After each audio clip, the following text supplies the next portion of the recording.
You're listening to LVB Podcast Show with your friend, advocate, and host, Alvaro.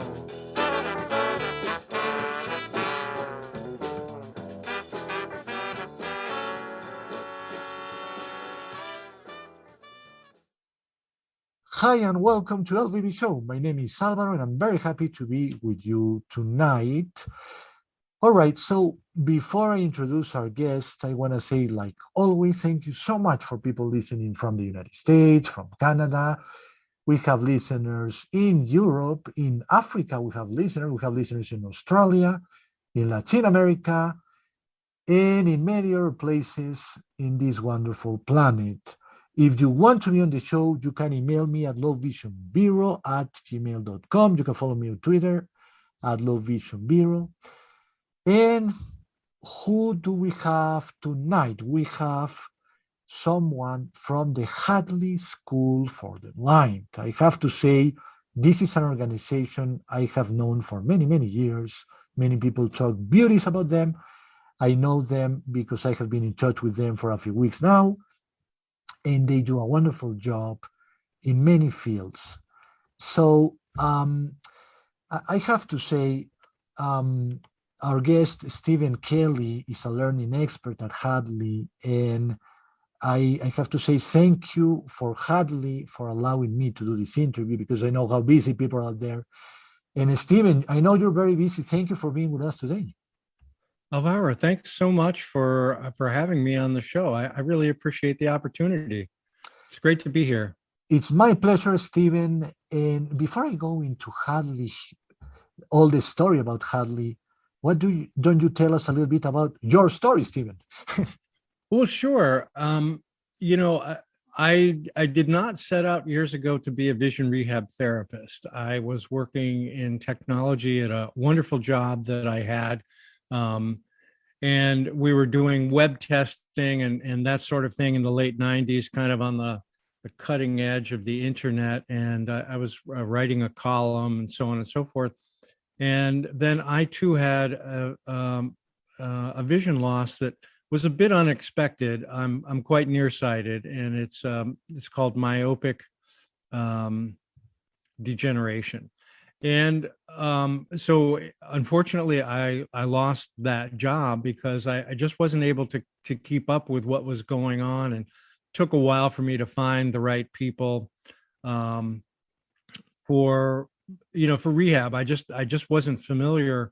And I think a lot of the folks that I've worked with over the years were in a similar situation, in the sense that oftentimes we're not exposed to people who have a vision loss or who are blind, and we don't know what resources are out there. And often there are quite a few resources. So like many of the clients that I worked with, it took me a while to find those resources. But in the process, I became very interested in the field of vision rehab.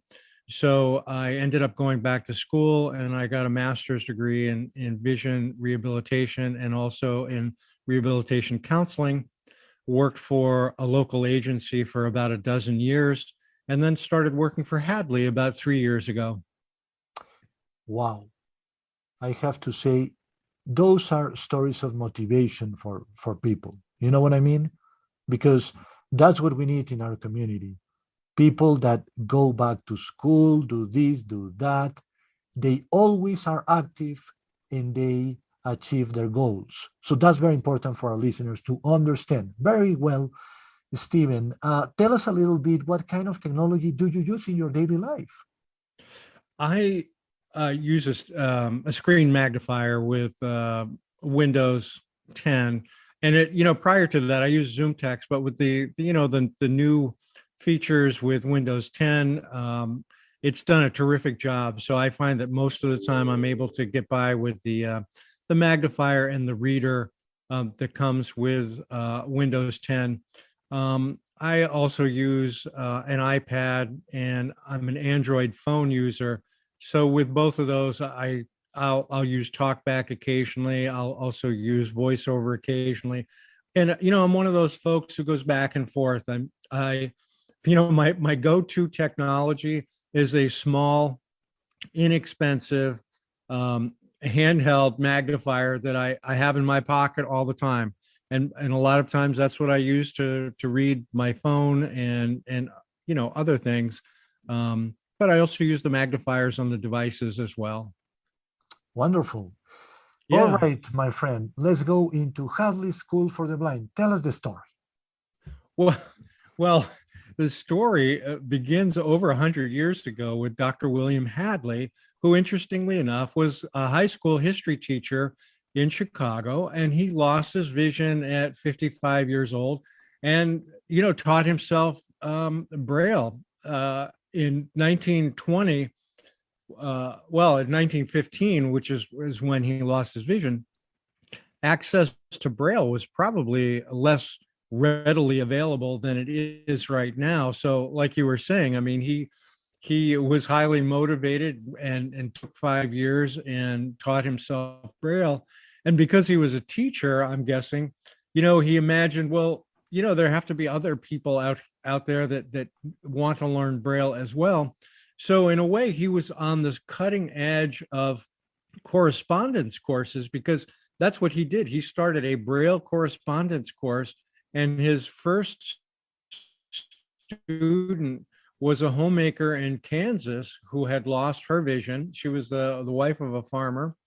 And this was in 1920, and they started corresponding. He sent lessons and she returned them. And this was all done in the postal mail. So that's how things started. And by 1922, Dr. Hadley collaborated with a neighbor and actually his ophthalmologist, Dr. E.V.L. Brown. And then they incorporated Hadley in 1922 as a nonprofit. So that's how things got started. And it made progress through the years. And in the 1950s, and by the way, by this time, Dr. Hadley himself had passed, a group called the Women's Board started to play a significant role in funding, and they started the sale of Braille Christmas cards, and they really got behind Hadley and helped move it forward. And in 1958, Hadley moved to its current location in Winnetka, Illinois. That's a community outside of Chicago, kind of a residential community. And, they kept pace over the years with the technology that was going on around them. I mean, in the 60s, they built a recording studio so that they could record their own audio material for their lessons. And by the 1990s, Hadley offered over 100 courses, and they had more than 9,000 students.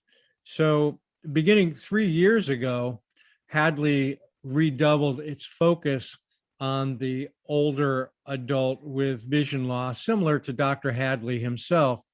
And now we offer over 500 workshops online, and that includes like technology workshops, activities of daily living, home repair, Braille, adjusting to vision loss, all kinds of recreational workshops. And these workshops can be taken online, or many of them are also available as audio files, which you could get on a talking book player, which is something that's kind of typical to the US, the talking book player. It's a little different player in Canada and elsewhere, but you could also get the audio files for some of these on a USB drive as well, or in large print or Braille. So that's kind of, in a nutshell, that's been the progress of Hadley over the years. But, it started out as correspondence courses with a heavy emphasis on Braille, and it evolved with the technology that was available. So yeah, it's come a long way in 100 years, that's for sure. Incredible story. I have to ask something, and I better ask now. If not, I'm going to forget with so many things.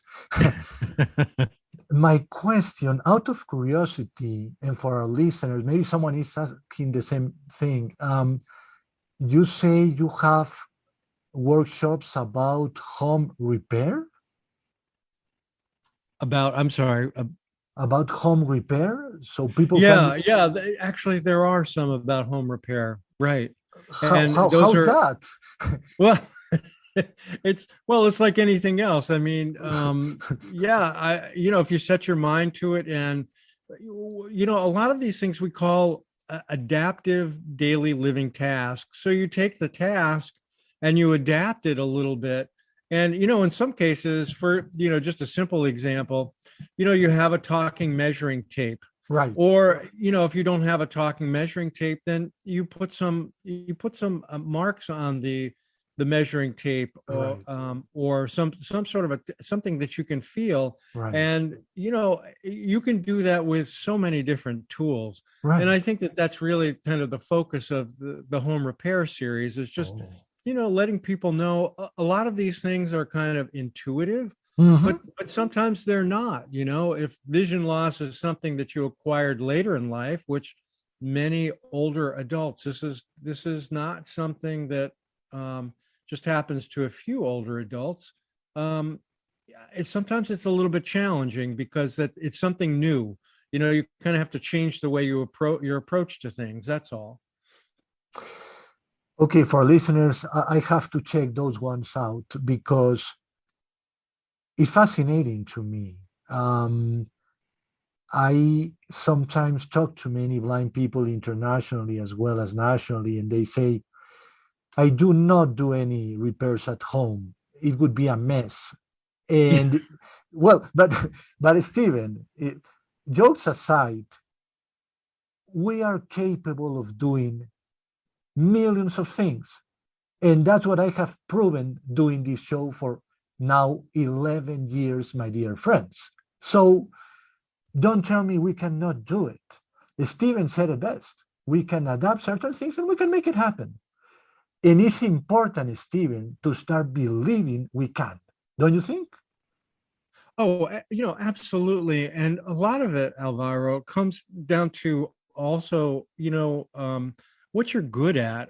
For example, I have never been particularly good at, woodworking or that sort of thing. That said, if it's a small repair or something like that, I don't really think so much about my vision regarding the repair. It's like, is this something that I'm good at, or is this job beyond my ability?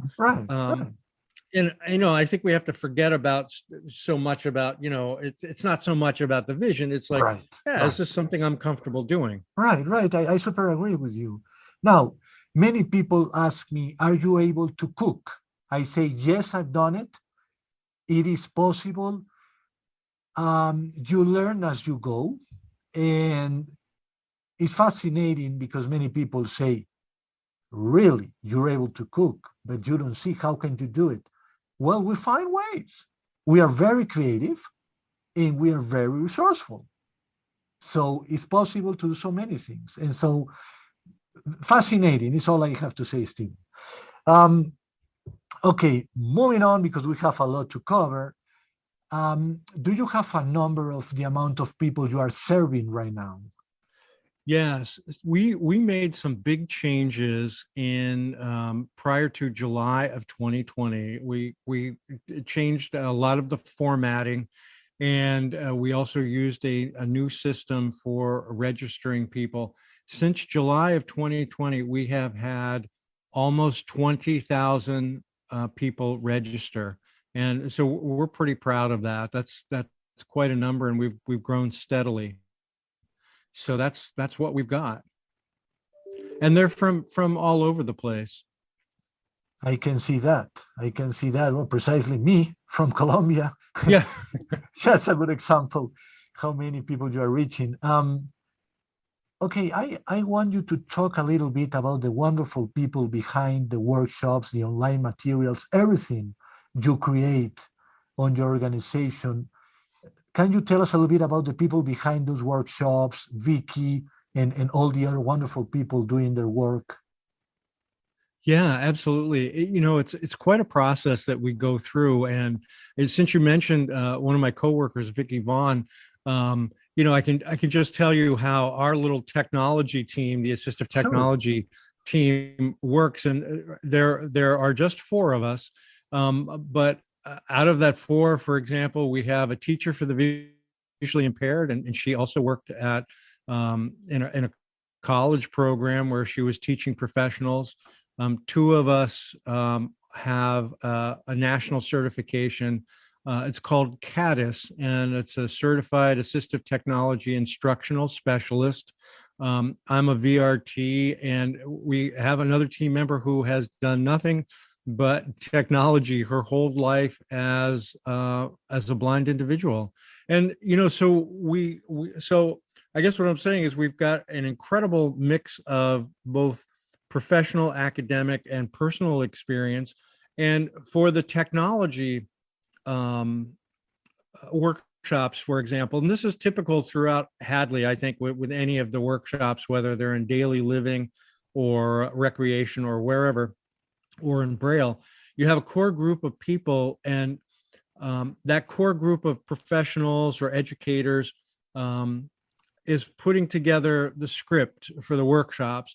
And because we're not professional writers, many of us, Right. those scripts go through a process. They actually get handed off to somebody who is a better writer, who then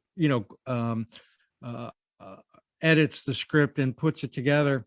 And once that's done, we have a whole multimedia studio that puts together the workshops, any sound effects that are going on. And, we have a voiceover artist who is able to then work with those scripts and put the whole thing together. And then there's also a component for the media production where a lot of these things go on for large print. They go to Braille or audio production on the digital cartridges or USB drives.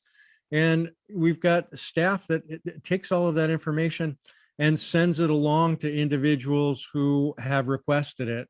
I'll just give you an example. We had somebody from Nigeria several weeks ago requesting some of the material on a USB drive. So, that was then sent to him. Wow. So it's really quite a process that we go through. And we've also got a help desk, our 800 number, which is usable in the US and Canada, 800-323-4238. And you can call the help desk to get yourself registered or to find out more information about the workshops. And so there's a staff at the help desk that just they field all these phone calls and distribute them. So, for example, a part of the process is, someone's taking a technology workshop and maybe they've got a question. Maybe it's about voiceover or something like that. They've taken the workshop, they have a question. They can call the help desk and ask for some assistance. And that phone call is then forwarded to one of the learning experts in our team. And oftentimes we're able to pick up the phone during business hours and help that person out. Or if they need to leave a message, they do that and we call them back or email them back. And we try to keep that learning process going and having them moving forward and offer tips and suggestions. So that's in effect pretty much how things. I'm sure I've missed a bunch of people in a couple of processes, but in a nutshell, that's how it goes. How interesting. What a great job you're doing, Stephen. And I have to say for our listeners, you know your work, that's for sure. You have learned your lesson, my friend. You understand what you're talking about. I truly appreciate that, because that's what we need. We need people who really cares about what they are doing, and you really show that. So, Stephen, you mentioned you have recreational kind of workshops. Okay, how do they look like? Well, that's a great question. The workshops are designed for, we're trying to be as inclusive as possible. So a lot of times the workshops have animations. So if you have if you access the workshop online, for example, let's say you go to hadley.edu and you click a Learn tab, and then you select something from daily living, and you go through and you find something related to recreation that you're interested in, maybe fitness or something like that. And you select that workshop, you can play it right on the computer right there. And everything that is in the video is well described. So if you're not able to see the video, you're not missing anything. There's also a transcript. Oftentimes it's just below the workshop. And if you click on the transcript, you can read the transcript right there, or you could actually then download the transcript as a Word file. So for a lot of people, that can be a handy way just to go through the workshop, is, download it and then use the screen reader to access it. The other way, for example, for those who may not have ready access to the internet or the online workshops, many, not all, but many of the workshops are also available as audio files.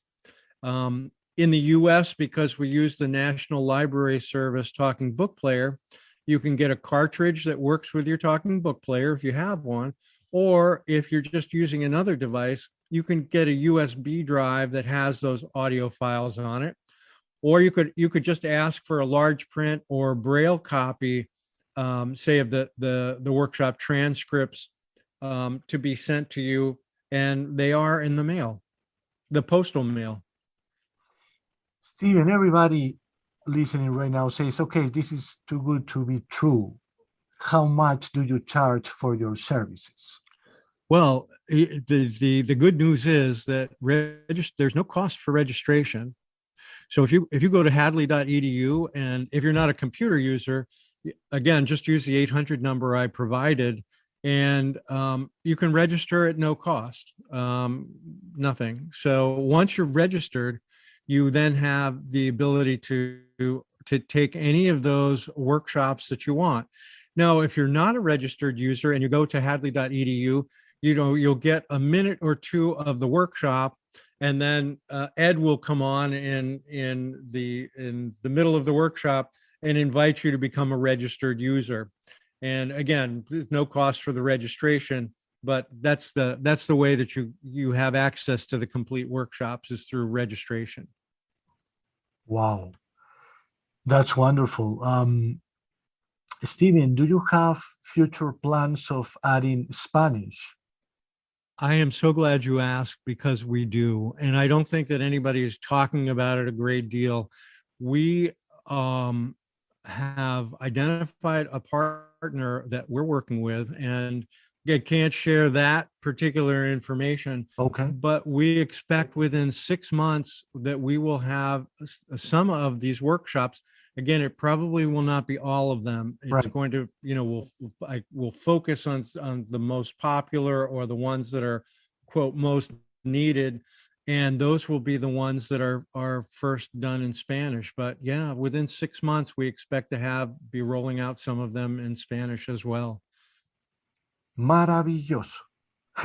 I know, isn't that? I think that's wonderful. I was Yes, just so wonderful. pleased to hear that. Yes. And until you had asked the question before the podcast, I had no idea. And when I started poking around, asking the question, I was just I was delighted, because I think it's, that will give access to so many more people, right? Yes, absolutely. Yeah.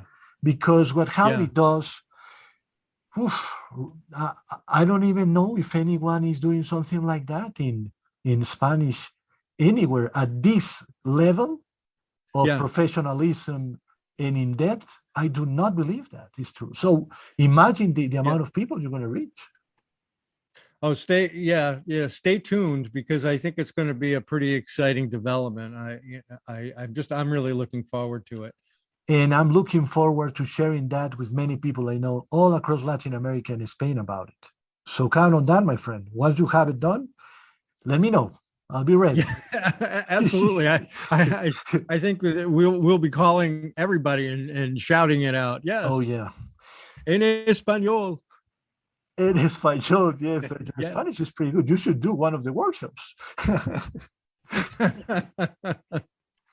Now, our friends listening may be thinking, okay, so how are they able to stay in business? Who is helping for paying all of this, my friend? Hadley is a nonprofit, so all of the money comes in from grants and donors, and the women's board is still very, very active in helping with that. There are a wonderful team of fundraisers out there that keep the whole process going. Yeah, so we're very fortunate, I think, to be in a position where we can offer these services at no cost.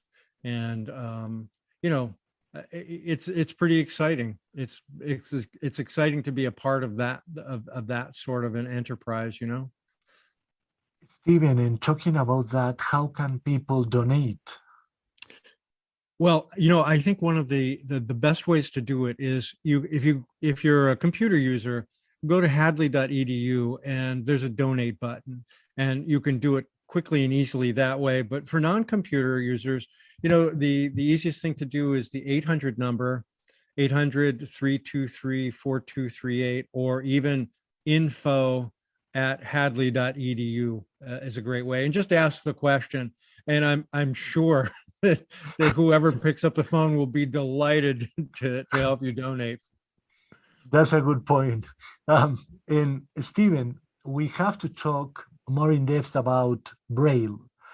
Sure. I understand the organization is one of the leaders worldwide in teaching Braille. Can you tell us more about that? I can. And what's interesting about we are in the midst of, I guess at the moment, it's kind of a quiet transition in Braille. So, for example, we're revamping the tactile Braille courses. We've had what we call classic courses for many years, Braille Literacy 1, 2, 3, and 4.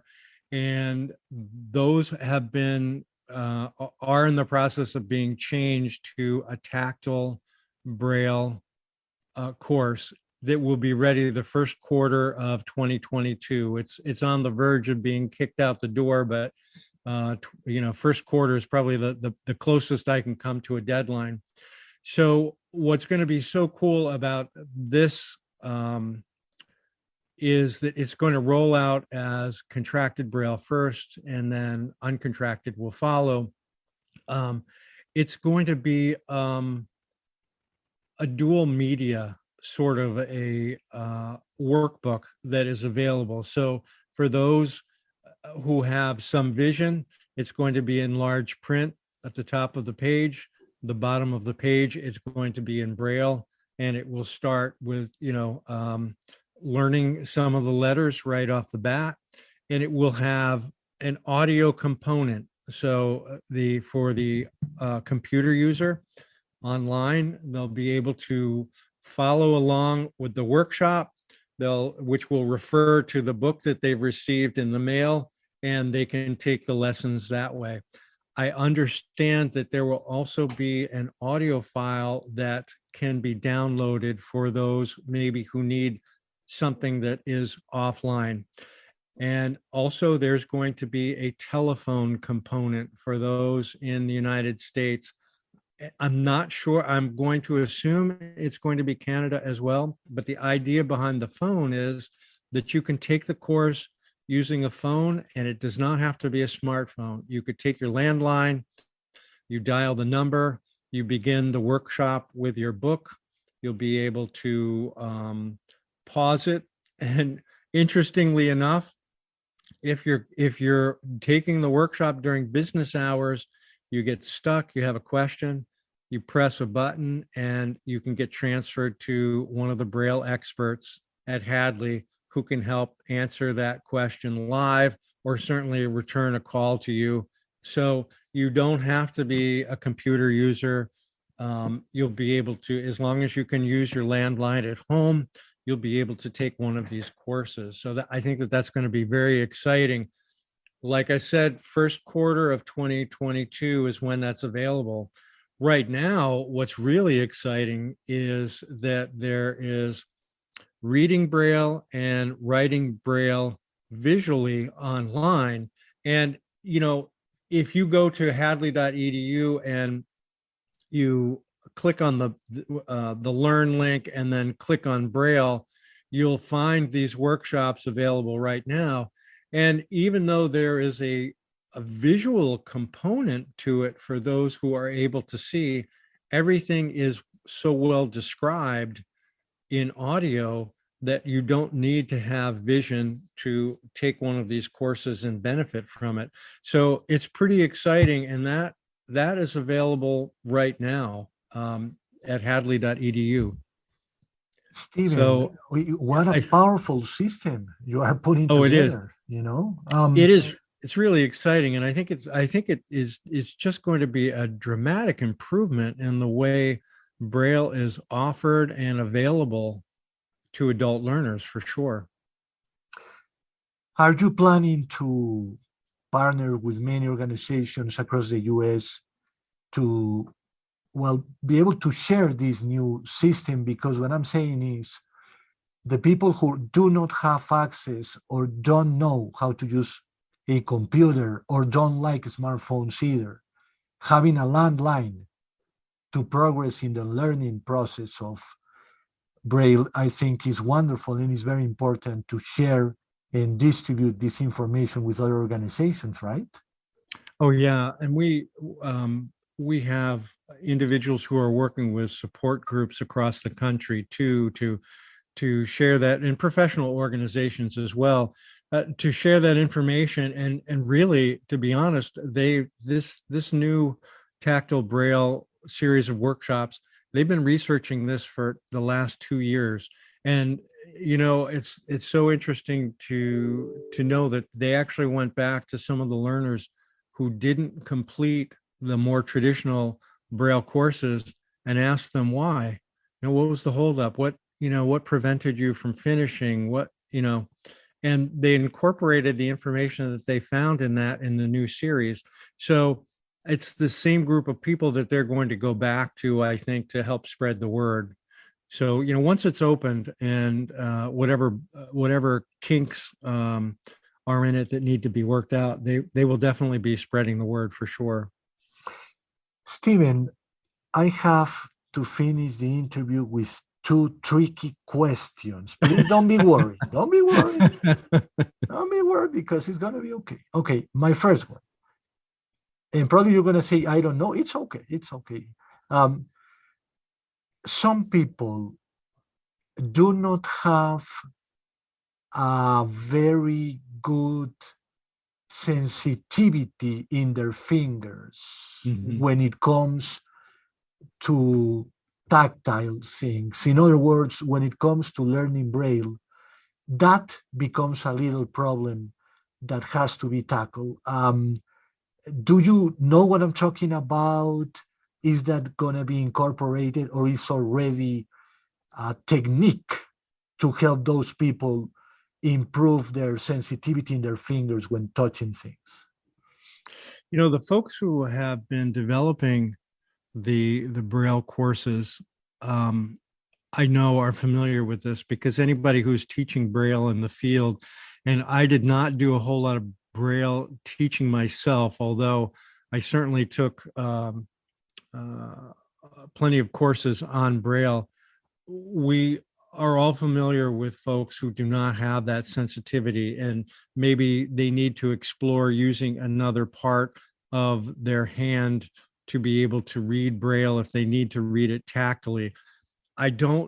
Because I'm not familiar with the coursework, I don't know that it has been incorporated in the courses, but I can tell you this: anyone who has that question or needs to come up with an alternative, can speak with one of the Braille experts and start working with them on, how that might be done.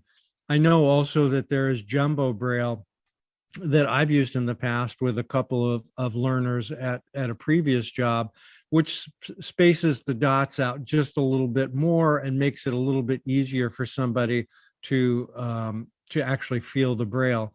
But I do think the important thing is, I think that there are workarounds for this.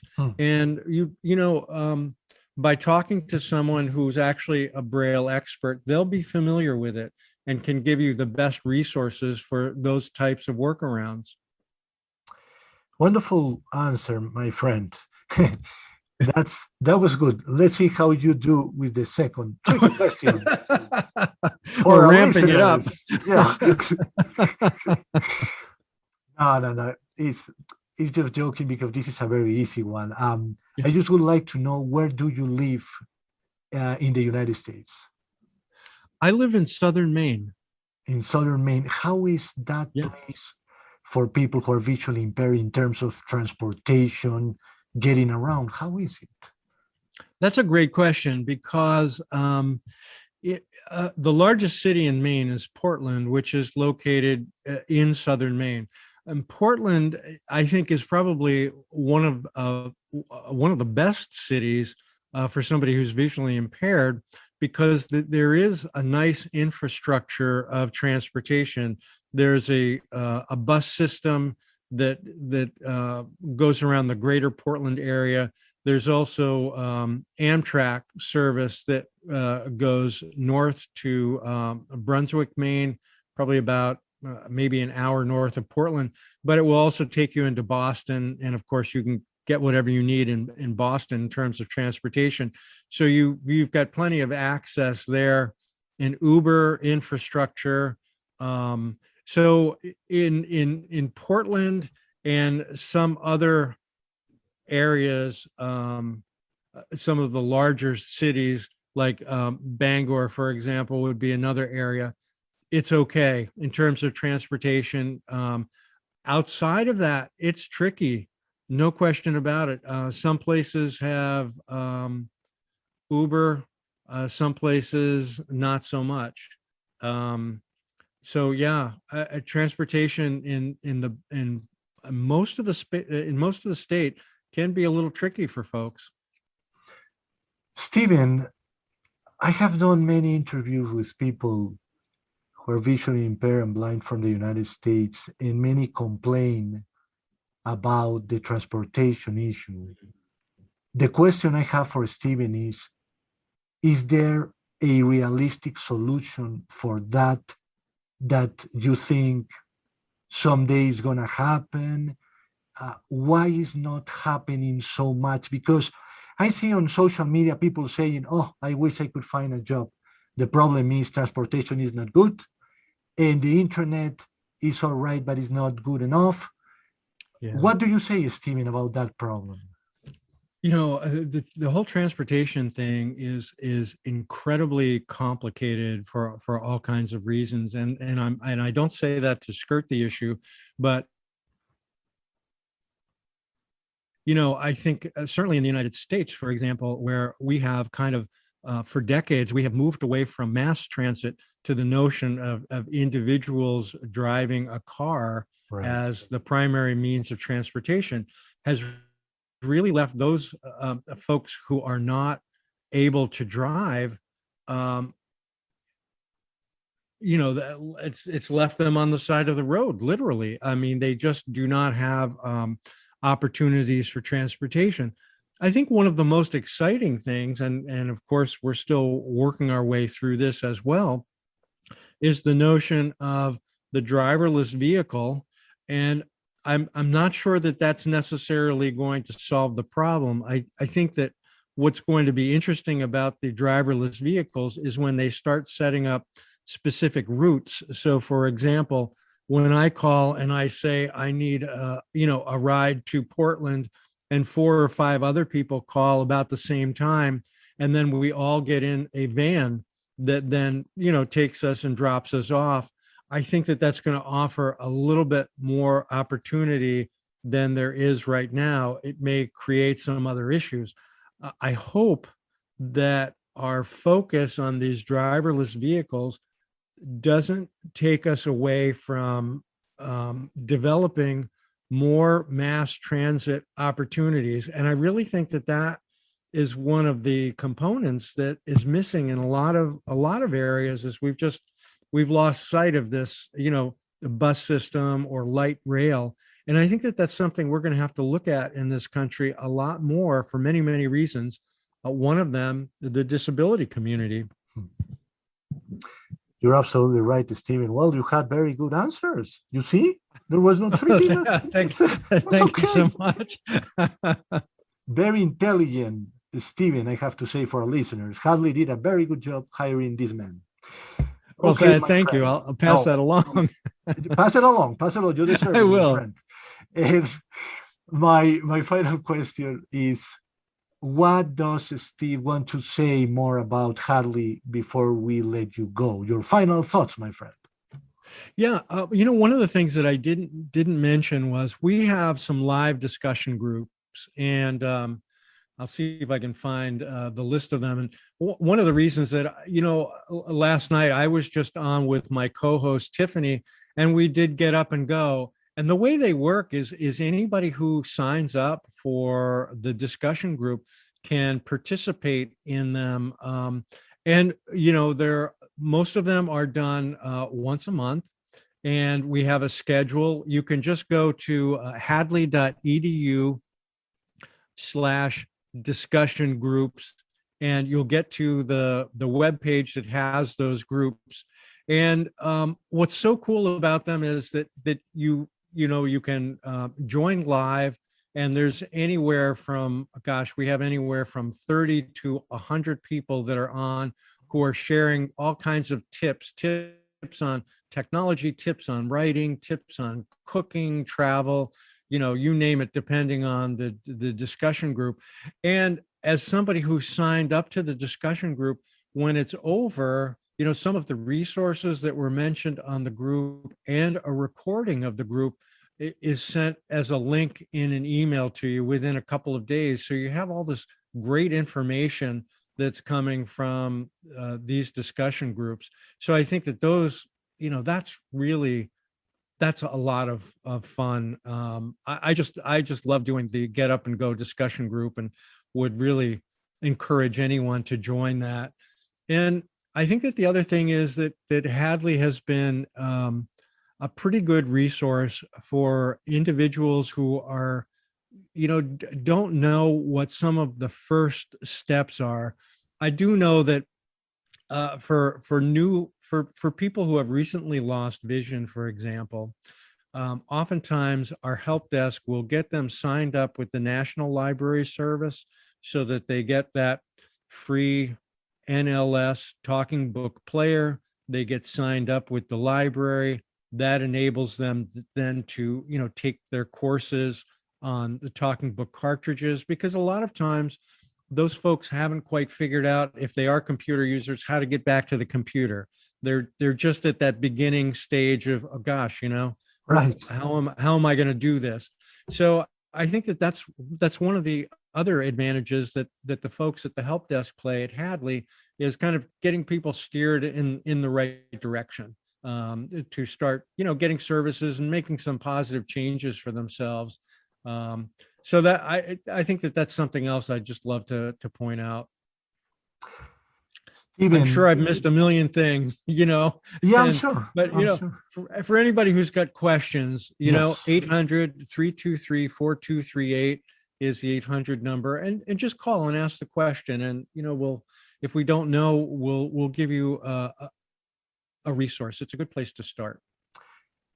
And any email to contact you? You can email me personally at Stephen K, STEVENK @hadley.edu. And for general stuff, info@hadley.edu. Stephen, has been wonderful to have you on. Thank you so much for your expertise and your upbeat personality, which is great. and the knowledge that you bring to the table as well. Thank you so much, Stephen. Oh, it's been a real pleasure. I'm delighted that you asked, and you've given me and Hadley the opportunity to share this information. So, thank you so much, and I wish you the very best for the upcoming holidays. The same for you and everybody. Merry Christmas to you and everybody at Hadley. And for those who say happy holidays too. We here always believe that everybody counts, and some people celebrate Christmas, some others don't, some like it, some don't. So anyways, we are open to everybody. So this is Salvador from LVB Show saying good night and Merry Christmas, everybody.